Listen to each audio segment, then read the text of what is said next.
एक ऐसा सन्यासी जो अपने वैराग्य, ज्ञान, विवेक, ध्यान, साधना की सुगंध से प्राणी मात्र को आत्मानंद की अनुभूति करा रहा है। एक ऐसा प्रवचनकार जिसके प्रवचन श्रवण के लिए हर जाति, संप्रदाय, समाज, क्षेत्र के लोग आतुर रहते हैं। एक ऐसा आत्मार्थी संत जो श्रमण संस्कृति की लौ को भौतिकता की चकाचौंध में भी निरंतर प्रज्वलित रखने हेतु संकल्पित है। एक ऐसा आध्यात्म योगी जो अपनी ध्यान साधना के द्वारा पूरे विश्व को सुख, शांति, समृद्धि का मार्ग दिखा रहा है। एक ऐसा महासाधक जो भारतीय ऋषि परंपरा को पुष्ट रखते हुए साधनारत है। एक ऐसा समाज सुधारक जो अपनी परंपराओं के निर्वहन के साथ सामाजिक विसंगतियों, कुरीतियों, आडंबरों पर वैज्ञानिक तरीके से प्रहार कर रहा है। ऐसे महान व्यक्तित्व का नाम है आचार्य सम्राट पूज्य श्री शिव मुनि जी महाराज साहेब। हमको ऐसी कृपा दृष्टि दे। अरिहंत परमात्मा महाविद्य क्षेत्र में विराजमान, जिनकी अनंत अनंत कृपा हम सब पर बरस रही है, उस प्रभु की अनंत करुणा, अनंत मैत्री, अनंत ज्ञान, अनंत साधना को अनंत अनंत नमन, प्रार्थना, कृतज्ञता के भाव। शासनपति भगवान महावीर, इनका धर्म शासन, धर्म संघ, धर्म तीर्थ में हम सब धर्म का अमृत पान कर रहे हैं। उस प्रभु की साधना को, प्रभु के ज्ञान को, प्रभु की वाणी को, प्रभु की समता और मैत्री को अनंत अनंत नमन, प्रार्थना, कृतज्ञता के भाव। भगवान महावीर की वाणी उपासक दिशांग सूत्र के अंदर आप सुन रहे हैं 10 श्रावकों का वर्णन, जिसमें आपने 4 श्रावकों का वर्णन सुन चुके हैं। आनंद श्रावक, कामदेव श्रावक, चूलनी पिता, चौथा सुरादेव, 5वां चुल शतक। तो उस समय उनके पास 18 करोड़ की स्वर्ण मुद्राएं थी। उस समय स्वर्ण मुद्राएं चलती थी और अलंभ का नगरी का वासी था वह। उस नगरी में के बाहर एक शंखवन नाम का उद्यान था। उस गृहिणी का नाम बहुला था। भगवान महावीर का पदार्पण होता है। प्रत्येक नगरी के बाहर उद्यान, चैत्य का वास होता है और भगवान वहाँ आते हैं, आकर के वाणी सुनाते हैं। नगरी के लोग, आसपास के लोग आते हैं, भगवान की वाणी सुनते हैं और सुनने के बाद कोई श्रावक बन जाता है, कोई साधु बन जाता है। जैसे जिसकी श्रद्धा होती है वो चल जाती है। तो देखने में आता है उस समय लोग पूरे योग में बचपन, जवानी के बाद जब प्रौढ़ अवस्था आ जाती थी तो वो निवृत्ति का मार्ग ले लेते थे। सभी श्रावकों ने ऐसे ही किया। निवृत्ति, वृद्ध अवस्था में संसार से निवृत्त हो जाते थे। निवृत्ति के पारिवारिक, सामाजिक, धार्मिक, आध्यात्मिक बहुत लाभ होते हैं। यदि व्यक्ति घर से निकले ना, घर में पड़ा रहे, तो घर वाले भी उनसे परेशान हो जाते हैं। जब तक वो कमाई करता है ठीक है, उसके बाद यदि वो कमाई नहीं करता, घर में बैठा है, कोई लोग आ जाते हैं तो घर के बच्चे, उनकी पत्नी उनसे परेशान हो जाते हैं। तो वृद्ध अवस्था में यदि कोई व्यक्ति आपके घर में है, यदि आप उसका आदर करते हैं, सम्मान करते हैं, उसको पूछते हैं, उसकी सलाह लेते हैं, उसका मार्गदर्शन लेते हैं, तो आपको बहुत कुछ सीखने को मिलता है। मार्गदर्शन वृद्धों के पास होता है क्योंकि उन्होंने अपने जीवन पे अनुभव में जिया होता है और वो अच्छा मार्गदर्शन दे सकते हैं, आपके हित में बात कह सकते हैं, आपको क्या करना है, क्या नहीं करना। और यदि आज लोग समझते हैं कि ये तो वृद्ध हो गए, इनके पास तो दृष्टि नहीं है, वो आइडिया नहीं है, वो धन कैसे कमाना, क्या करना। ठीक है, उनका अपना समय है, आपका अपना समय है। भारत सोने की चिड़िया कहलाता था। नालंदा यूनिवर्सिटी थी उनके पास, बड़े बड़े धर्म गुरु थे, शिक्षा होती थी। बिहार में बुद्ध का और महावीर का जन्म होता है। वो विहार करते हैं संत, उसका नाम ही विहार पड़ गया। बिहार का नाम विहार पड़ गया। विहरण करना, पैदल चलना। तो यदि आपके घर में कोई वृद्ध है, माता पिता, दादा दादी, उनको सम्मान दीजिए और ये मत सोचिए कि सदा आप जवान रहेंगे, आप भी तो वृद्ध हो जाओगे। उस समय आपकी क्या दिशा होगी। यदि आप उनको सम्मान देते हैं तो आपके बेटे, आपके छोटे बच्चे भी आपको सम्मान देते हैं। तो जीवन में हर एक का मार्गदर्शन लेना ही चाहिए। उसकी बात सुनो, सुनने के बाद आपको अच्छा लगे तो ग्रहण कर लो, नहीं तो प्रेम से कहो अच्छा हमने आपकी बात सुन ली, अब विचार करेंगे, चिंतन करेंगे। एक बात को समझने की भी तरीके होते हैं और उससे अलग होने की भी तरीके होते हैं। किसी को फटाक से कह दो नहीं मैं तेरी बात सुनने को तैयार नहीं, तो क्या होता है, आपस में कलह होता है, वैमनस्य होता है, विरोध होता है। सुनो, सुनने के बाद जो आपको अच्छा लगे उसको स्वीकार कर लो। यदि आप सुने नहीं चाहते नहीं तो आपके जीवन में आगे नहीं बढ़ सकते। सच्चे श्रावक हैं। श्रावक का अर्थ क्या होता है? श्रेय और वह और क्या है। श्रेय का मतलब क्या होता है? श्रावक जो शास्त्र का श्रवण करे। श्रावक कौन होता है? जो स्वयं समय और पर समय का ज्ञाता होता है। स्वयं समय मतलब अपने धर्म के बारे में, और दूसरे धर्मों के बारे में भी जो ज्ञाता होता है उसको श्रावक कहते हैं। तो आजकल आप जानते हैं श्रावक कैसे हैं। पहले तो सब प्रवचन में नहीं आएंगे तो सुन के चले जाएंगे, गहराई की बात को समझे नहीं। श्रावक जो शास्त्र को श्रवण करे, स्वयं समय और पर समय का ज्ञाता हो। स्वयं समय अपना धर्म, पर समय दूसरे धर्मों के बारे में जानता हो, उसको श्रावक कहते हैं।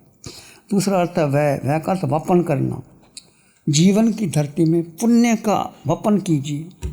जो भी आपके पास अपनी बुद्धि है, अनुभव है, ज्ञान है, धन है, संपदा है, उसका वपन कीजिए, पुण्य का वपन कीजिए, ताकि वो फल वृक्ष बड़ा हो जाता है तो आपको मीठे फल देता है।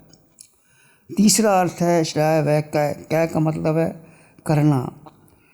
श्रावक को समय, तप, प्रतिक्रमण, ध्यान, साधना, पक्षी, चौमासी, और जब पूनम 14 आता है यथाशक्ति उपवास करना या औषध करना ही चाहिए, जिससे आपके जीवन में धर्म की एक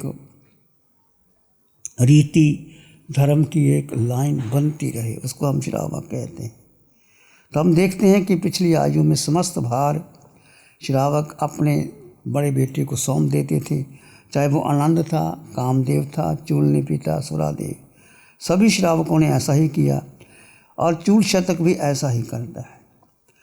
और प्रत्येक साधक के जीवन में कहीं ना कहीं दुर्बलता होती है, कोई वीक पॉइंट होता है। हर के पास अपना अपना वीक पॉइंट होता है और उस वीक पॉइंट में आकर के वो उलझ जाते हैं, फंस जाते हैं।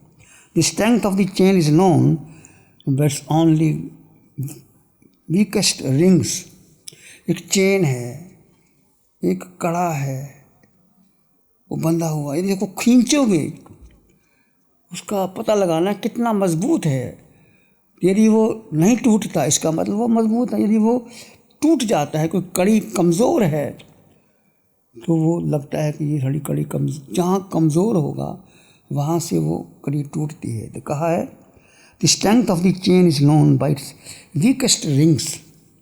जो कड़ी कमज़ोर होती है वो टूट जाती है और कड़ा टूट जाता है। इसलिए कहीं ना कहीं जो दुर्बलता होती है वो प्रकट हो जाती है। चूल शतक के पास 18 करोड़ स्वर्ण मुद्राओं की संपत्ति थी। 18 करोड़। 6 गो मंडल थे। एक मंडल में 10,000 गायें और 6,000 में 60,000 पशुधन था। इतनी संपत्ति होती थी। 60,000 गायें। आजकल देखो भारत में गौ माता कहा जाता है। गौ दूध देती है, उसका बछड़ा, उसका हल चलाते हैं बैल, और खेती होती थी, गोबर होता था। ये आजकल जो पेस्टिसाइड और खाद और कितना सब आपको उस गेहूं में, फल में, सब्जियों में वो ताकत है, उसको देख के खाद और फर्टिलाइज़र और छिड़क करके फसल तो बढ़ा लेते हैं, उसका सत्व खत्म हो जाता है। तो पुराने ज़माने में ऐसा नहीं था। पशुधन था, गोबर था, उसकी खाद होती थी और बैल होते थे, गौधन था, गाय का दूध होता था। जो घी शुद्ध घी है, आयुर्वेदिक के हिसाब से 2 चम्मच घी खाना ही चाहिए आपको। पहले ज़माने में नाश्ता वाश्ता नहीं होता था, घी पी लेते थे, कटोरी भर के घी पी लेते थे और खूब चलते थे, सैर करते थे। इतनी शक्ति थी उनके अंदर, वो सहनशीलता थी। आजकल घी पी के पचाना मुश्किल है, खाना भी मुश्किल है। तो कहने का अर्थ जीवन में अंदर, और वो इतने 60,000 गाय, 18 करोड़ की संपत्ति, जब देखा कि मैं अब जीवन का समय, जब आपके जीवन में यदि सच में आप साधक हैं या आपने धर्म किया होता है, तो भीतर से एक भाव आता है कि कब तक घर में बैठे रहना है, छोड़ो घर, श्रावक बन जाओ, साधु बन जाओ या सेवा करो, ऐसा आपका भाव आता है। और फिर भाव आने के बाद अब अपने बेटे को सब सौंप देते हो और एक निवृत्ति का मार्ग ले लेते हो। इससे आपका जीवन सुधर जाता है। यदि आप नहीं छोड़ते तो बेटे ही आपको मजबूर कर देते हैं, पिताजी अब आपका कोई काम तो है नहीं, आप किस लिए आए हो, क्या करने आए हो, घर में ही कहते हैं आप बाहर बैठे रहो, ऊपर आप यहाँ के क्या करोगे। तो स्थितियाँ ऐसी बन जाती हैं। इसलिए श्रावकों के जीवन में उपसर्ग आता है, परंतु वो कष्टों को सहन कर लेता है। कष्ट सहन करने का साधना के मार्ग पर कष्ट सहन कब होता है? धर्म के 10 लक्षण है, खंती, मुत्ती, अजवे, मदवे, लगवे, सच्चे, संयमे, तवे, चे, ब्रह्मचर्य, क्षमा। क्षमा का अर्थ क्या है? धैर्य करना, सहनशीलता। पुराने ज़माने में सहनशीलता थी, एक बात को दूसरा समझ लेता था। बड़े बुजुर्ग कुछ कह भी देते थे तो आगे आकर के बात करने की हिम्मत नहीं होती थी। हम जिस घर में रहे हैं, मैं अपनी बात करता हूँ, घर में 25-28 लोग रहते थे, एक ही परिवार था, एक ही चौका था, एक ही खाना था, और हुक्म हमारे दादा का चलता था। वो कुछ नहीं करते थे, बस जो वो कह देते थे मान लेना। हम उनके विरुद्ध नहीं जा सकते थे। मैं सोचा मैं डॉक्टर बन जाऊं, दादा ने मना कर दिया, नहीं डॉक्टर नहीं बनना, तेरी मर्जी मेरी मर्जी। तो बड़े का एक अलग ही, और प्यार भी बहुत देते थे। जब हम स्कूल से जाके आते थे, हमारे लिए शरबत बना के रखते थे। और उस ज़माने के अंदर चवानी 98 बहुत बड़ी बात होती थी, रुपए तो देखने को नहीं मिलता था, 54-58 मिल जाती थी, एक आना ही बड़ा होता था। वो बड़ा बच्चों को, माता पिता को नहीं होता, जो दादे को होता है। और हम दादा के पास ही जाते थे, माता पिता के पास नहीं जाते थे।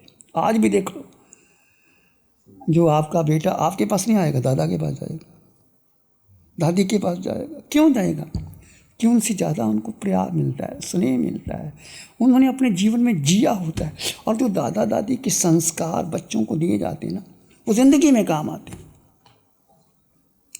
तो ये सहनशीलता होनी चाहिए। यदि सहनशीलता आपके जीवन में आ गई, सब कुछ सहन कर लोगे।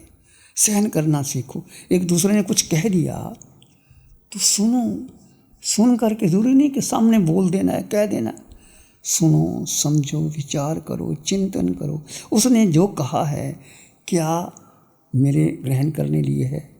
ग्रहण करना तो ग्रहण कर लो, नहीं करना तो उसको प्रेम से समझा दो। जीवन में सहनशीलता आनी जरूरी है। आचार्य श्री कांशीराम जी महाराज का प्रवचन था, अचन बोलते, कम खाओ, गम खाओ और नम जाओ। कम खाओ, ज़्यादा ठूस ठूस के खाने से क्या होता है? बीमारी आ जाती है। विवाह शादियों में जाते हैं, अपना माल तो होता नहीं, जो मर्जी खाते रहो, खाते रहो, खाने के बाद बीमार हो जाते, फिर डॉक्टरों के पास जाते हो, फिर डॉक्टर बिल बना देते हैं, फिर तुम्हारा सारा खाया निकल जाता है। कम खाओ, भूख से कम खाओ। दूसरा, गम खाओ, सहना सीखो। किसी ने कुछ कहा है उसको सहो। प्यारी गुरुवाणी है, बड़ी ही सुहानी। आंखें बंद कर लीजिए, ध्यान करेंगे। मन वचन काया शांत, शरीर शांत, विचार शांत, सृष्टि शांत, वातावरण शांत, हर दिशा हर किनारा शांत शांत शांत। सिर के सिरे से पाँव के अंगूठे तक अपने भीतर शुद्ध चेतना का एहसास कीजिए। तुम मात्र निराकार आत्मा हो। इस आकार में ये देह चाहे पुरुष की है, चाहे स्त्री की है, चाहे विद्वान की है, मूर्ख की है, काली है, गोरी है, इसमें चेतना है, आत्मा है। निराकार आत्मा का ध्यान करो, डूब जाओ अपने भीतर भीतर भीतर गहरे गहरे। विचार आए तो आने दें, जाएं तो जाने दें। आप एक शुद्ध आत्मा हो, शाश्वत सत्य संपन्न परिपूर्ण अष्ट गुणों से युक्त पूरे ब्रह्मांड में तुम्हारा अपना अस्तित्व है, बीइंग है, चेतना है।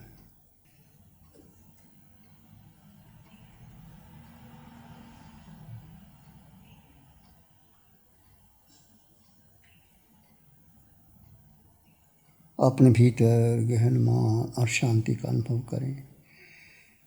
मन बुद्धि इंद्रियों के पार किसी विचार संस्कार धारणा को महत्व ना दें। जीव का जीव में स्थित हो जाना ये शुक्ल ध्यान है। विचार आए तो आने दें, जाएं तो जाने दें। तुम विचार नहीं, मन नहीं, बुद्धि नहीं, इंद्रियां नहीं। इस आकार में निराकार आत्मा, शुद्ध आत्मा, सत्य आत्मा। इसी में एक लंबा गहरा सांस लें। अरिहंत परमात्मा के चरणों में अनंत कृतज्ञता ज्ञापित करें। एक और लंबा गहरा सांस। अरिहंत परमात्मा के चरणों में नमन और वंदन। दोनों हाथों को आंखों पे ले जाएं। हल्का सा स्पर्श, धीरे से आंखें खोल सकते हैं। नमो अरिहंतानंद, नमो सिद्धानंद, नमो आर्यानंद, नमो उवज्झायानंद, नमो लोये सब साहुनंद। धम्मो मंगल मुखिठम अहिंसा संयमो तवो देवावित्तं नमं संति जस धम्मे श्यामनो। श्री चत्तारी मंगलम, अरहंता मंगलम, सिद्धा मंगलम, साहु मंगलम, केवली पाणत्तो। धम्मो मंगलम, चत्तारी लोगोत्तमा, अरहंता लोगोत्तमा, सिद्धा लोगोत्तमा, साहु लोगोत्तमा, केवली पाणत्तो। धम्मो लोगोत्तमो। चत्तारी शरणं पवज्जामि, अरहन्ते शरणं पवज्जामि, सिद्धे शरणं पवज्जामि, साहु शरणं पवज्जामि, केवली पाणत्तं धम्मं शरणं पवज्जामि। चार शरण अनुकरण जगत में, और न शरणा कोई होगा। जो भव्य प्राणी करे आराधन, उसका अजर अमर पद होगा, उसका सदा ही मंगल होगा। पिछले 60 सालों से केजीओसी ग्रुप अपने 4 ब्रांड कोहे, कंगारू, म्यूनिक्स और माइल्स के माध्यम से हाई पोजीशन प्रोडक्शन के द्वारा दुनिया में जाने माने लार्जेस्ट मैन्युफैक्चरर्स में से एक है। जैसे staplers, staple remover, paper punch, gun tacker, app tool, geometric tools, stitch wire और किचन में यूज होने वाले प्रोडक्शन से दुनिया के लगभग हर देश में उपलब्ध है। ये प्रोग्राम केजीओसी ग्रुप के सौजन्य से प्रस्तुत है।